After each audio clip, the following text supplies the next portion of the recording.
오늘의 말씀은 히브리서 11장 1절에서 3절입니다.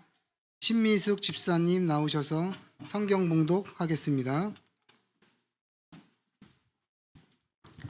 성경 봉독하겠습니다.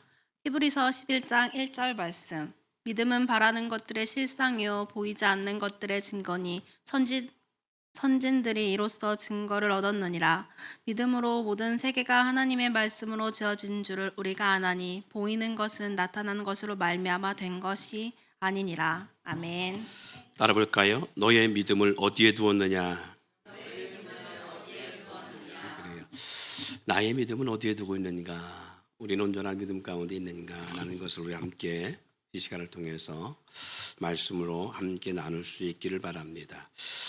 믿음은 바라는 것들의 실상이요 라고 말씀합니다. 우리의 믿음을 어디에 두느냐에 따라서 우리의 삶의 모습이 그렇게 그 방향을 향해 가고, 그리고 우리 삶의 운명적 모습이 그렇게 주어집니다.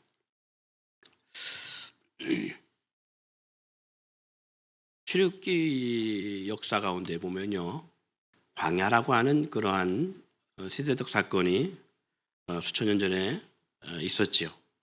애굽에서 종생활하고 있던 이스라엘 백성들, 400년이라고 하는 오랜 시간을 고통 가운데 살고 있던 이스라엘 백성들이 하나님 앞에 부르게 되어지고, 하나님은 그래서 그들을 애굽에서 인도하시는 역사가 주어집니다. 그리고 애굽에서 나온 그들은 홍해 바다를 건너고요, 그리고 광야라는 곳에 들어갑니다. 이 광야에서 주어졌던 일들이 뭐냐? 많은 일들 가운데 있지만 그 중에 하나가 민수기 21장에 보면 불뱀 사건에 대한 내용이 나옵니다. 이 불뱀 사건의 내용은 성경은 여러분이 알고 있으면 쉽게 이해되지만 성경을 읽어보지 않으신 분들 가운데는 이 불뱀 사건을 이해하기가 왜 갑자기 그러는가라고 할 수 있습니다. 그래서 제가 성경 민수기 21장 4절로 9절 말씀을 읽어드릴게요. 백성이 하나님과 모세를 향하여 원망하되 어찌하여 우리를 애굽에서 인도해 내어 이 광야에서 죽게 하는가?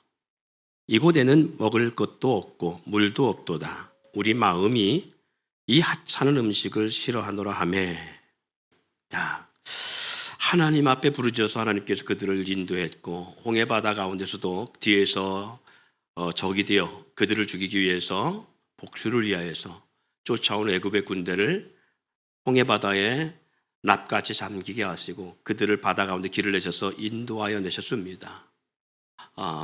애굽에서 마지막 위기 가운데 클라이막스 때에는 그들의 사내 아이를 낳으면 다 죽여야 하는, 만약에 부모로서 자녀를 죽이지 않으면 그들이 죽어야 하는 절대적 그러한 절대절명의 위기와 운명 속에 있는 가운데서 그들은 하나님 앞에 부르짖었고, 하나님은 그들의 부르심을 통해서 이스라엘 백성을 출애굽해 내십니다. 저 지금도 중동 지역인 이스라엘 백성, 그들이 바로 이 고대에 있었던 이스라엘 백성들의 후예들입니다. 그러니까 이것은 거시 될 수 없어요. 실질적인 사건이지요. 그런 가운데서 구원받았고 광야에 이르렀으면, 광야는 어떤 곳이냐? 광야는 사람이 살아갈 수 없는 곳입니다.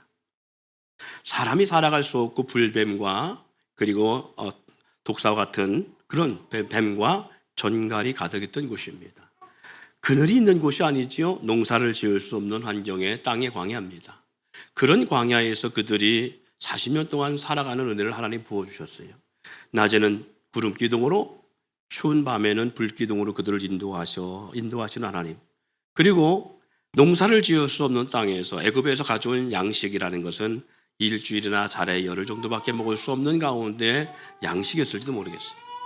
그런 가운데서 하나님은 아침마다 만나를 내려주십니다. 뭘 내려줬다고요?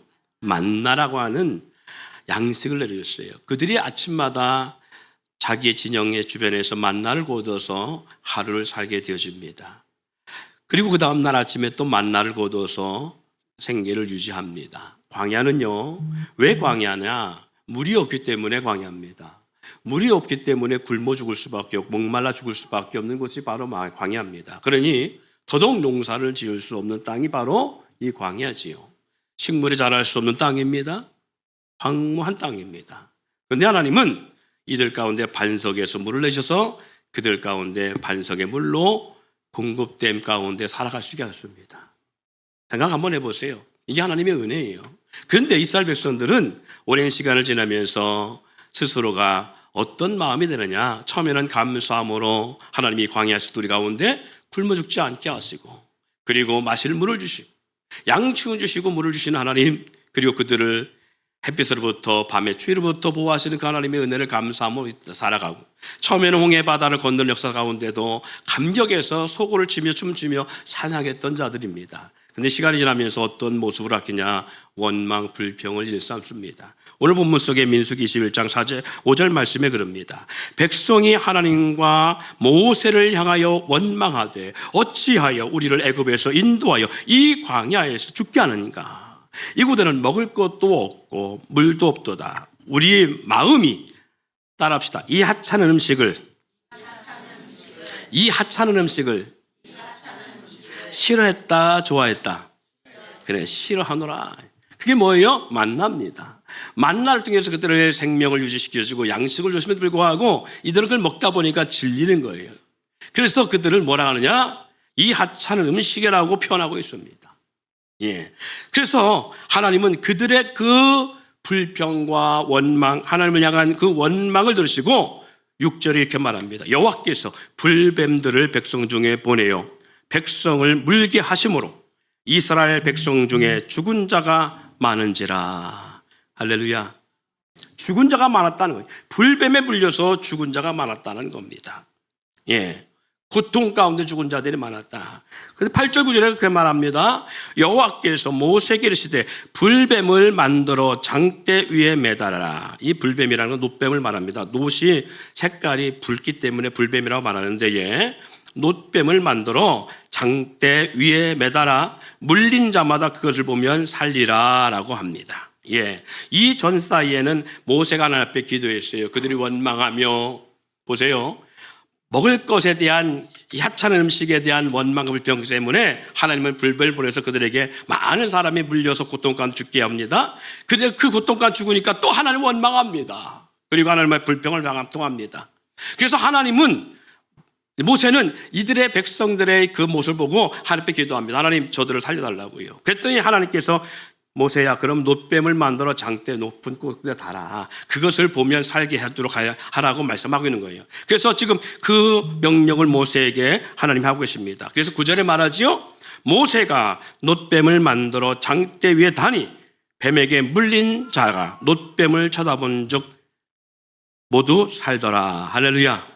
놋뱀을 쳐다봄으로 사는 역사를 하나님은 허락하십니다. 그래서 여러분, 병원이라든가 아니면 의료봉사, 의료에 대한 모든 그러한 곳을 가면 꼭 있는 게 있어요. 병원 문을 딱 열 때에 그 문에 붙어 있는 것이 있어요. 그리고 응급차에도 붙어 있는 게 있습니다. 그게 뭐예요? 장대에 뱀이 감겨 있는 모습을 보게 될 거예요. 못 봤다면 오늘 중에 나가서 가다 보면 분명히 보게 되어집니다. 그것이 바로 이 사건을 기초로 만들어진 거예요. 놋뱀, 그리고 장대, 그 장대, 지팡이 끝에 감겨 있는 그 뱀, 그 모습을 치료의 역사, 회복의 역사, 할렐루야. 그걸, 자, 한번 생각 한번 해보세요. 치료와 회복의 은혜를 하나님은 부어주십니다. 그들 가운데 불뱀 물려 고통 가운데 있는 자들에게 그들을 하나님 불쌍히 여셔서 모세에게 놋뱀을 만들어 장대 달아서 그것을 본즉 사는 역사를 하나님은 그들 가운데 은혜를 베풀었어요. 그럼 그걸 봐야 되잖아요. 그렇죠? 그걸 보면 물린 자 고통 가운데 죽어가고 있을 때 사는 역사가 일어나는데, 예, 죄송합니다마는 놋뱀을 바라보지 못하고 죽은 자들이 있었다라는 것입니다. 왜 하나님께서 명령하셨고 그 뱀을 보면 산다라고 했음에도 불구하고 왜 그들은 장대에 달린 놋뱀을 바라보지 않고 죽음을 당했을까? 이유를 알까요? 여러분, 이유 아십니까? 그래서 제가 오늘 말씀 전에 여러분에게 드려진 영상이 바로 이런 부분들입니다. 우리 생각은요, 내가 살아온 것에 대한 삶의 기본 베이스가 있습니다. 이 기본 베이스를 살아오다 보면 우리는 뭐가 있냐면 내가 주장하고 내가 기본 베이스 가운데 갖고 있는 신념을 꺾으려고 하지 않는 우리들의 삶에 그런 못된 성품들이 있습니다. 그래서 우리는 그 부분에 대해서 우리는 꺾지 아니하고 우리 스스로를 고치려 하지 않습니다. 그리고 그것은 허황된 말로 받아들이거나 허황된 주장처럼 그렇게 우리 스스로가 부정적으로 생각합니다.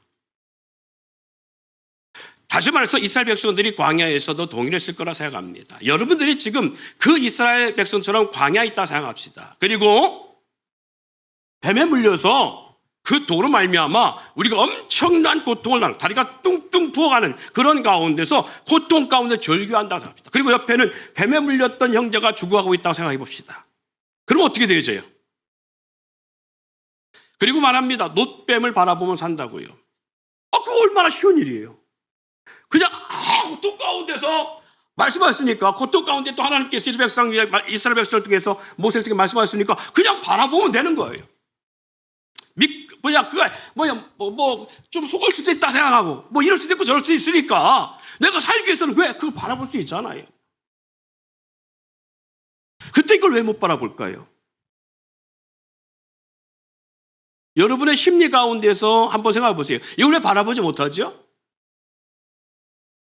아마 그 이유는 이걸 겁니다.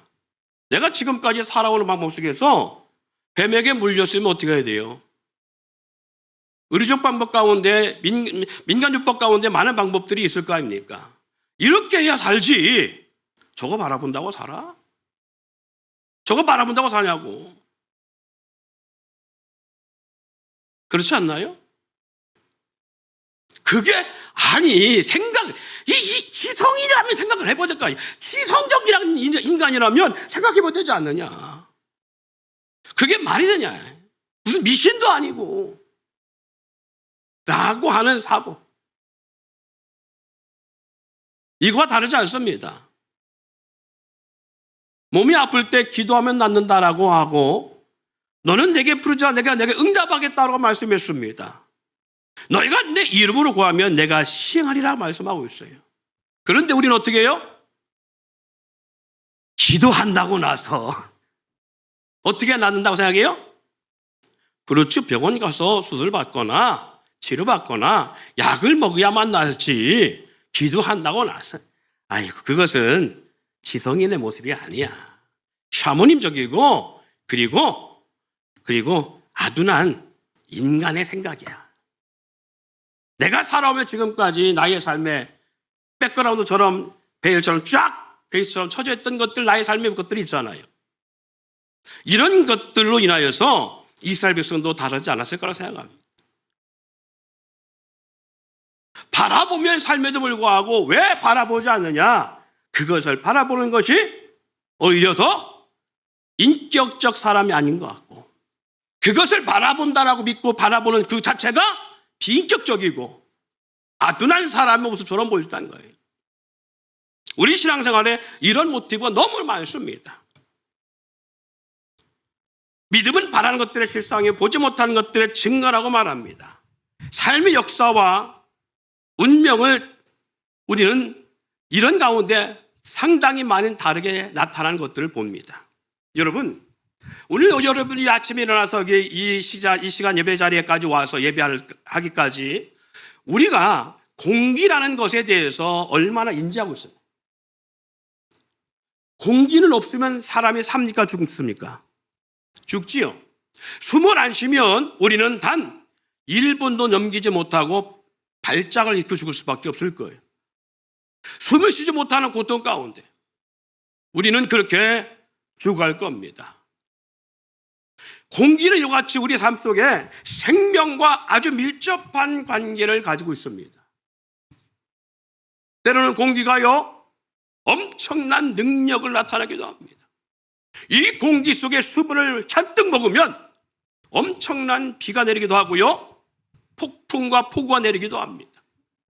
이 공기의 저항이 세면 어떤 역사가 일어납니까? 태풍이라는 감당할 수 없는 역사가 일어나기도 합니다. 그러나 평상시의 공기는요, 우리가 그 존재를 생각지 않고 살아갈 수 있습니다. 공기에 대한 부분을 생각지 않아도요, 우리가 공기가 있다 없다라고 하는 이 공기에 대한 관심이 없어도, 그리고 필요성을 느끼지 못하고 살아가도 공기는 존재해야 안 해요? 존재하지요. 왜? 우리가 현재 살아있다라고 하는 이 삶의 증거가 공기가 있다는 것을 반증하기 때문에 그렇습니다. 그래서 내가 원치 않던, 내가 관심이 있던 관심이 없던, 그것을 내가 사모하든 사모하지 않던, 그에 대한 집중적인 그런 마음을 가지고 있던 없던, 공기가 있는 것을 싫어하든 싫어하지 않던 공기는 존재하고요, 공기는 우리 삶 속에 생명과 직접적 연관성을 가지고 있다는 것입니다. 마찬가지, 우리 신앙생활도 다르지 않습니다. 하나님이라는 존재는 성경에 뭐라 하느냐? 바로 우리가 현대 우리의 말로 해석하면 숨, 공기, 호흡 이렇게 표현합니다.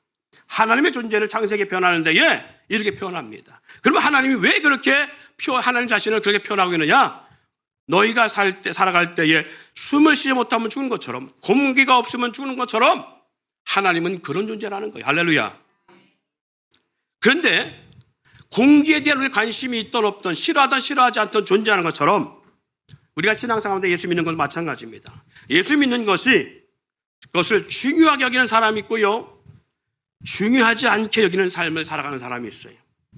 천국과 지옥에 대한 믿음을 가지고 살아가는 사람이 있는가 하면 궁금해하지도 않고 관심도 없는 삶을 살아가는 사람들도 있습니다. 신앙생활을 첫 번째 자리에 두고 살아가는 사람이 있는가 하면 먹고 사는 것에 더 큰 관심을 가지고 내 삶에 주어진 일상의 삶을 더 큰 중점, 관점을 가지고 그렇게 중심을 두고 살아가는 사람도 있습니다. 자, 아까 공기를 제가 표현한 것처럼 이것도 다르지 않습니다. 하나님에 대한 관심이 있던 없던, 그렇다면 하나님 존재하는 거예요. 왜? 이 공기를 만드신 분이 하나님이시고 모든 만물을 창조하신 분이 하나님이에요. 지금 이 순간에도 우리 속에는 그런 생각을 할 수 있습니다. 아, 하나님 얘기구나. 그래, 저 얘기를 하려고 심리적 얘기를 했고 공기 얘기를 한 것이구나 라고 말할 수 있어요. 우리를 설득하려고 지금 이 말을 하고 있구나 라고 생각할 수도 있어요. 여러분이 어떤 생각을 갖고 있던, 어떤 마음을 갖고 있던, 어떤 사고로 하나님에 대한 메시지를 듣던, 하나님에 대해 부인하고 싶다 할지라도 상관없습니다. 공기를 부인한다고 해서 공기가 없는 것 아니고, 우리가 공기를 찬양하지 않는다고 해서 그 공기가 우리 가운데 역사하지 않는 게 아니고 우리 가운데 함께하고 있는 것처럼 하나님도 다르지 않습니다. 하나님에 대해 부인하든 하나님을 사모하든 하나님은 여전히 존재하십니다. 하나님은 우리를 통해서가 아니라, 나를 통해만이 아니라 누구를 통해서 하나님을 영광 받으시는 분이시고요, 예배를 받으시는 분이십니다.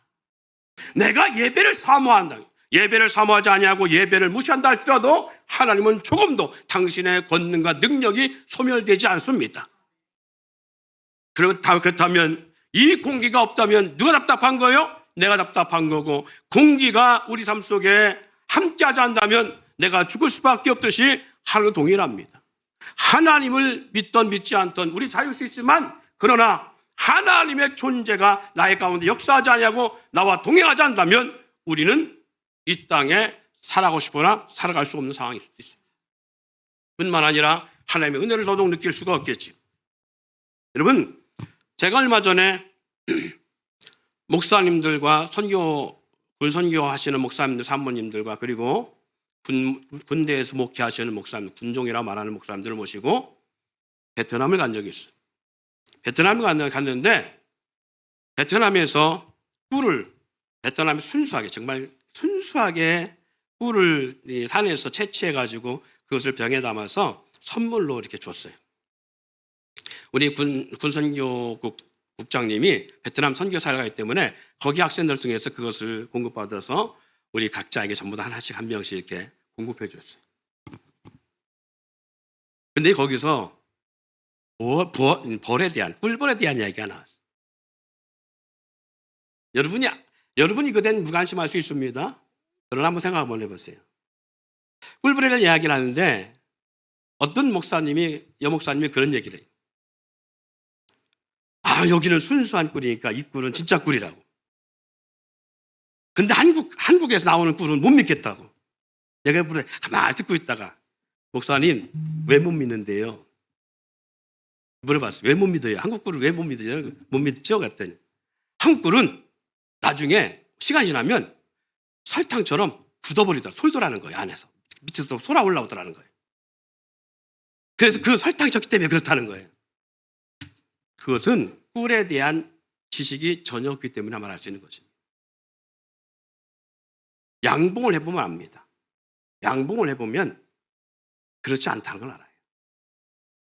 그거 설탕 아닙니다. 진짜 꿀이기 때문에 그렇습니다. 그런데 우리나라는 꿀을요, 양봉하는 걸 보니까요, 꿀통 저 옆에다가 설탕물을 타갖고 큰 나래 타가지고 놓던데요. 맞아요. 우리나라는 그렇게 합니다. 그렇게 안 하면 우리나라는 양봉이라고 하는 벌을 계속 지속적으로 칠 수가 없습니다. 그거 갖다가 설탕물 갖다가 꿀처럼 꿀이라고 해서 나중에 우리가 파는 거 아니냐고 채취해서. 아니요. 그것은 양봉을 안 해본 분들은 다른 사람들의 말을 듣고 그렇게 할 수 있습니다. 근데 저는 양봉을 해봤기 때문에 제가 섬기던 목사님 중에서 양봉을 하면서 이렇구나라는 걸 알았어요. 이게 뭐냐면 동남아시아처럼 사계절이 계속 여름인 나라와 사계절이 뚜렷한 우리나라와는 차이가 있습니다. 사계절이 없는 나라는 1년 365일 꽃이 피고요. 그리고 그 안에 꽃에 꿀을 채취할 수가 있고 얻을 수가 있어요. 그래서 벌들이 그 꿀을 채취하면서 모아두기도 하지만 자기들의 양식 삼아 먹기도 합니다. 그래서 뭐가 필요 없어요? 설탕이 필요 없어요. 그러나 우리나라는 조건상 그렇게 꽃이라는 밀월이 풍성하지가 않습니다. 그렇기 때문에 봄에는 아카시아 꽃, 밤꽃 등 필요에 따라서 꿀을 채취할 수 있도록 밀월을 따라 벌통들을 움직여야만 되는 상황이 주어지기도 합니다. 그런데 이들이 꿀을 채취해서 자기 벌통에 와서 넣는데 그때에 어떤 상황이냐면 꿀을 채취해 넣어야 되는데 열심히 스키를 날아서 꿀을 채취해 오는 동안에 배고프잖아요. 그러면 뭘 먹여야 돼? 그 꿀로 자기 양식 삼아야 되는 거예요. 그러면 그 벌집 속에 꿀을 채울 수 있어요? 없어요? 없어요. 그걸 언제나 다 채울 수가 없습니다. 밀월이 풍성하면 다르지만 밀월이 풍성하지 않을 때는 그렇게 할 수가 없는 거예요. 그러면 양봉한 사람들은 1년 동안 그 한때를 위해서 엄청난 돈을 들여서 그렇게 양봉을 하는데 얼마 나오지 않는 꿀을 채취해서 수입이 되느냐? 전혀 되지 않습니다. 그러니까 뭘 해야 되느냐? 설탕물을 넣을 수밖에 없어요. 특히 가을 같은 경우에는 벌집에 많은 양식을 둬야 겨울 내내 겨울잠을 자면서 그걸 먹을 수 있기 때문에 그렇게 설탕물을 많이 공급하여 줄 수밖에 없는 거예요. 근데 희한하게요. 이것은 분석해서 나온 겁니다만은 설탕물을 먹고 벌통 자기 집에다가 그 물을 채워서 뱉어서 채워놨는데 불구하고 그 성분을 채취하면 설탕물로 나오지 않아요. 꿀로 나옵니다. 너무 신기하지요. 뿐만 아니라 설탕물을 먹어야만이 꿀을 온전하게 보관할 수가 있어요. 이러한 벌을 모르면 우리는 자기 착각에 빠져서 이럴 수 있다라고 그렇게 할 수 있다. 제가 왜 벌 이야기를 벌꾼도 아니고 양봉업자도 아닌데 이렇게 설명을 드리느냐? 이것 때문에 그래요. 꿀벌 별거 아닙니다. 우리가 그 존재성에 대한 관심이 없어도요 됩니다. 그런데 인류가 하루아침에 멸망을 당할 수 있는 조건이 꿀벌이 있고 없고 차이입니다. 아세요? 인류가 생존하는 데 가장 필요한 생명체 중에 하나가 벌이에요. 왜? 벌은 뭘 하죠? 그렇죠. 꽃가루를 나르지요. 그리고 수정을 시킵니다. 꽃과 꽃을 수정해서 뭘 먹게 해요? 맺게 해요? 열매를 맺게 합니다. 열매가 맺지 않으면 우리는 그것이 양식이든 과일이든 무엇이든 우리는 열매가 없어지면 우리는 인류가 살아남을 수가 없습니다. 그래서 벌이라는 존재는요 우리 가운데 아무것도 아닌 것 같지만 벌이라는 존재는 없어서는 안 되는 엄청난 우리와 직접적인 연관성이 있다라는 겁니다. 보세요.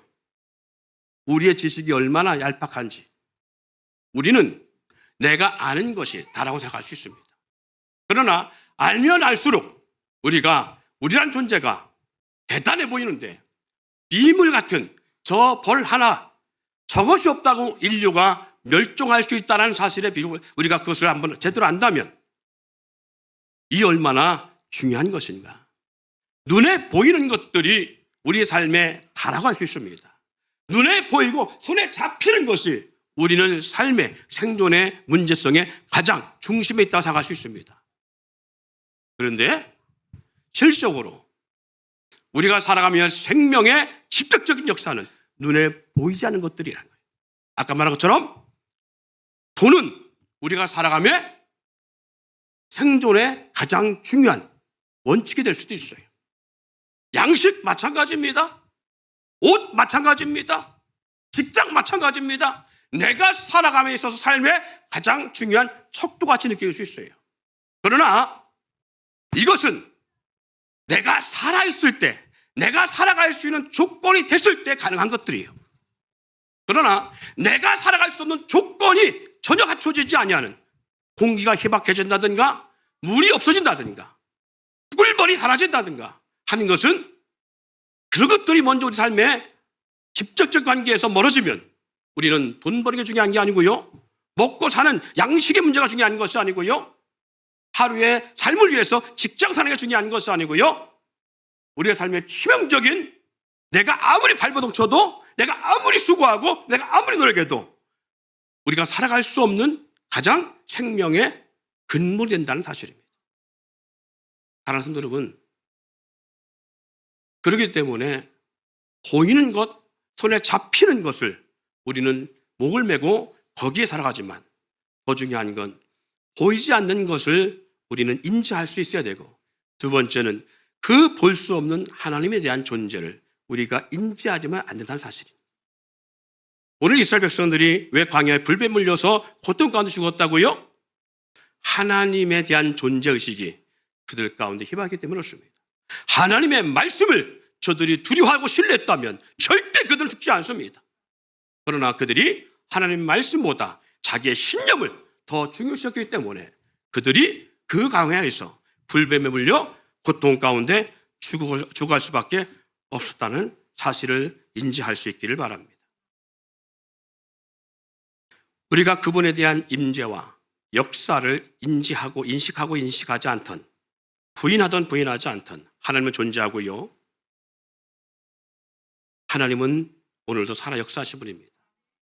그럼에도 불구하고 우리가 더 기억할 것은 그럼에도 불구하고 하나님의 살아계심을 인정하고 그분을 경외하는 자가 되었을 때에 우리는 그로 인하여서 하나님으로부터 은혜를 듣는데 성경은 이렇게 말하죠. 나를 사랑하는 자들이 나의 사랑을 입으며 나를 간절히 찾는 자가 나를 만날 것이니라. 여러분, 나의 믿음을 어디에 두었습니까? 나의 믿음이 눈에 보이는 것에 손에 잡히는 것에만 두었느냐? 그렇다면 그것 때문에 살아간다고 생각할 수 있습니다. 맞습니다. 그것 때문에 살아갈 수는 있어요. 그러나 그 모든 것들이 온전한 믿음은 아니라는 거예요. 나의 믿음이 내가 이것이 생존의 가장 구주와 같은 존재다라고 눈에 보이는 것을 볼 때 우리 삶은 거기에 있을 수밖에 없습니다. 그러나 나의 믿음이 보이지 않는 영원한 하나님 앞에 두면 우리는 그분에 대한 역사 앞에 우리는 경외할 수밖에 없어요. 그렇다면 오늘 제가 여러분에게 마지막으로 이런 질문을 할 수 있습니다. 살아계신 하나님을 신뢰하고 있습니까? 그러면 여러분 뭐라고 말할 것이냐면 아멘 할 겁니다. 왜? 이 자리에 있으니까. 아멘 할 거예요. 하나님을 신뢰합니까? 그러면 또 아멘 할 겁니다. 근데 과연 그러냐? 나의 믿음이 어디에 두었나를 이 간단한 문제 앞에 우리는 나의 믿음을 측량해 볼 수 있습니다. 정말 내가 믿음이 하나님께 있고 하나님의 창조주 하나님이라는 걸 신뢰하고 하나님을 의지한다면 우리는 삶의 최우선 자리에 어디에 있느냐? 하나님을 경외하는 가운데 있습니다.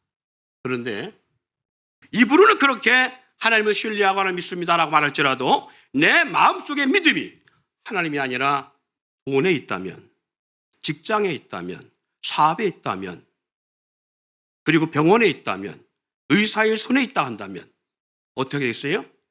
예를 들어서 내 몸이 아파요. 주일 예배 나와야 안 나와요? 그렇지, 안 나오죠. 어디로 가요? 그렇죠.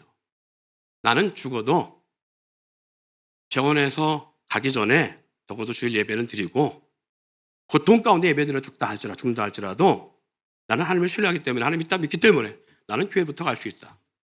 나는 교회부터 가야 된다. 이런 사람이야말로 정말 하나님 믿는 사람이에요. 오늘 지금 내 사업이나 내 직장에 뭐가 문제가 있어서 내가 오늘 나가지 않으면 안 되는 상황이 있다 할지라도 하나님과 나 사이에 무엇을 더, 이 직장과 어디에 먼저 더 약속과 신뢰가 있었느냐는 거예요. 하나님 앞에 예배하는 삶과 직장, 무엇이 하나님과 나 사이에 우선순위에 두었느냐에 따라서 우리 삶은 직장으로 가든지 아니면 예배하러 오든지 하게 돼 있어요. 무엇을 어디에 나의 삶을 최우선이냐? 정말 하나님을 신뢰합니까? 그렇다면 하나님을 최우선으로 한다면 우리는 하나님과 나 사이의 일을 가장 우선순위에 둘 수밖에 없고, 사역도 마찬가지고 예배도 마찬가지. 최우선순위에 둘 수밖에 없어요. 그러나 내가 돈이 우선이건지, 내 먹고 사는 것이 우선이든지, 아니면 직장이 우선이든지 사람이 우선이면 우리는 예배가 뒤로 가게 돼 있습니다. 그래서 가정에서 아니면 친인척 가운데 이 시간에 만약에 주일이니까 결혼식이 있으면요, 예배 안 나오고 결혼식 가요. 예배가 우선 둘 수가 없어요. 결혼식부터 가게 돼요. 그렇지 않나요? 여러분, 그래서 여러분들이 아멘으로 고백하기 전에 정말 우리 저로부터 시작해서 우리 장로님, 권사님, 수사님, 우리 성도님들은 나의 믿음의 본질을 한번 점검해 보길 바랍니다. 나의 우선순위가 어디에 있었는지. 뭐라겠어요? 하나님을 인지하지 않아도 하나님은 존재하고요, 하나님을 부인해도 하나님은 없을 수가 없는 분이십니다. 그렇다면 공기와 같이 우리가 그 하나님의 존재성에 대한 의식을 우리가 인지한다면, 그렇다면 하나님 뭐라 하겠느냐? 네가 예배하지 않아도 나는 예배 받는데 충분해. 네가 없어도 나는 존재하는 것에 대한 그 어떤 영향을 받지 않아. 그러나 네가 있는 것은 내가 너를 사랑하기 때문이고, 네가 오늘 예배할 수 있는 건 내가 너를 사랑하여 불렀기 때문이야. 네가 예배하는 것은 나를 위해서가 아니라 내가 사랑하는 너를 위해서 너로 하여금 예배자가 되게 하기를 원하는 거예요. 내가 너를 하나님의 자녀 삼은 것은 세상에 자녀 삼을 사람이 없기 때문에 너를 내가 지명하여 불러 자녀 삼은 것이 아니라 너의 영혼을 생각해서 내가 너를 자녀 삼은 거예요. 내가 너에게 뭔가 좀 얻기를 위해서가 아니라 내 아들을 세상 가운데 보내고 내 아들을 십자가 달린 것은 내 영혼을 사랑함으로 내 영혼을 구원하기 위함이야. 하나님 그렇게 해서 우리를 불러냈어. 그래서 자녀 삼았다. 인지하지 않다는 계십니다. 그럼에도 불구하고 하나님 뭐라냐? 그럼에도 불구하고 네가 경외하지 않는다는 경외 받을 수 있으나 그럼에도 불구하고 네가 나를 사랑하여 나를 위해서 먼저 된 삶을 살려고 하고 나를 사랑하여서 나를 찾고자 하면 내가 반드시 내가 너를 만나고 내가 너에게 복을 주기를 원해. 이게 하나님의 은혜입니다. 마지막으로 결론드립니다. 저에게도 세 자녀가 있습니다. 어제 우리 사랑하는 두 남녀 청춘이 결혼식을. 근데 아쉬운 건 그거였어요. 5분 안에 모든 제가 주례자로서 5분 안에 다 끝내야 된다는 거예요. 주례 3분, 그리고 서약 1분, 그리고 공포 1분. 이걸 어떻게 해? 그걸 어떻게 1분 만에 끝내? 아쉬웠어요. 그래서 제가 어떻게 보면 몇 주 전에 두 친구가 예배하러 왔을 때에 제가 그때 예배를 드리면서 우리 두 분의 그런 얘기 했던 거예요. 오늘 메시지가 주례할 때 메시지야. 그것을 합축해서 할 테니까 그렇게 알아들으면 된다라고 했었는데, 예. 그 남녀 청춘이 결혼식을 했어요. 우리 자녀들도 이제 막내 빼놓고는 다 결혼식을 해요. 하나는 부여, 하나는 저 양주에 살지요. 한번 생각해 봅시다. 이 자녀들이 부모 안 찾아와도 아쉽지 않아요. 솔직한 얘기로 아쉽지 않아요. 아쉬울 게 뭐 있어요? 어제도 이게 좀 나가버렸죠. 어제도 했어요. 언제 간대? 언제 간대? 물론 옆에 같이 있으면 좋아요. 싫은 건 아닙니다. 그럼에도 불구하고 부담이 없는 건 아니에요. 또 물론 그 안에 부모의 마음은 다 표현할 수는 없어요. 중요한 것은 제가 뭔 말씀드리자 하냐, 결론적으로 찾아오지 않아도 부모가 없는 게 아니에요. 부모에 대한 관심이 없어도 부모가 안 계신 게 아니에요. 그렇지 않나요? 그런데 찾아오지 않냐 관심이 없어도 부모는 여전히 존재하는데, 그런데 부모로부터 받는 은혜는 없을 수 있어요. 그래? 내가 너를 낳을 때, 엄마 입장에서잖아요. 내가 너를 낳을 때 참 얼마나 고통가운 너를 낳는데, 네가 힘들어 너를 아파할 때 내가 밤을 새면서 너를 지켰는데 어떻게 네가 이렇게 성장했다, 어른이 됐다고 해서 그렇게 부모에 대한 인지와 관심도 그리고 은혜도 모르나 라고 마음속에 선함을 갖고 있는데 그걸 표현하겠어요? 부모는 자녀한테 표현하지 못합니다. 제가 부모 되보니까 못해요. 마음 같아서는 너 당장 내려와, 너 당장 와, 니들 막 하고 싶지만 표현 못해요. 왜? 그러면 불행해지니까. 그런데 부모가 뭐라고 하지 않으니까 자녀 입장에서 아유 안 가도 괜찮은가 보다, 안 찾아도 괜찮은가 보다, 우리 부모는 할 수 있어요. 또 반면에 생각이 좀 이상한 자녀 입장에서 우리 부모는 날 사랑하지 않나? 전화도 없고 그리고 오라고도 안 하고 그러네. 어버이날 생신에서도 왜 서운하다는 말씀도 없고 이러네 라고 말할 수 있어요. 그런데 본인들이 어려운 일을 당할 때, 부모가 아니면 안 되는 상황이 주었을 때, 그때에 올 수 있겠어요? 부모 찾아와 도와달라고 할 수 있겠어요? 물론 할 수 있습니다. 해야 되죠. 그러나 양심상 스스로가 못하는 수도 있습니다. 그러면 부모의 그 덕을 볼 수가 없는 거예요. 양심이 뻥뻥 딸지라도 그래도 내 부모인데 부모가 어떻게 해주겠지, 혼날도록 가야지 하고 달려와서 엄마 아빠 나 도와주세요, 엄마 아빠 지금 상황이 이래요, 어떻게 했으면 좋겠어요 라고 할 때에 부모는 먼저 책망 없지만 그래도 어떻게 해요? 그 자녀의 아픔과 구함을 들어줄 수밖에 없는 것. 이것이 하나님과 우리 관계의 모습입니다. 내가 하나님을 찾지 않냐고 예배하지 않고 우선순위에 두지 않으면 어느 순간 내가 하나님 필요할 때 하나님 앞에 구하지 못하지요. 미안하고 죄송하고 부끄러움 가운데. 그래도 불구하고 주님 뭐라 그러냐, 나를 사랑한 자들이 나의 사랑을 보며 나를 간절히 찾는 자가 나를 만날 것이니라. 우리 주님은 말씀합니다. 내 이름으로 구하면 내가 시행하리니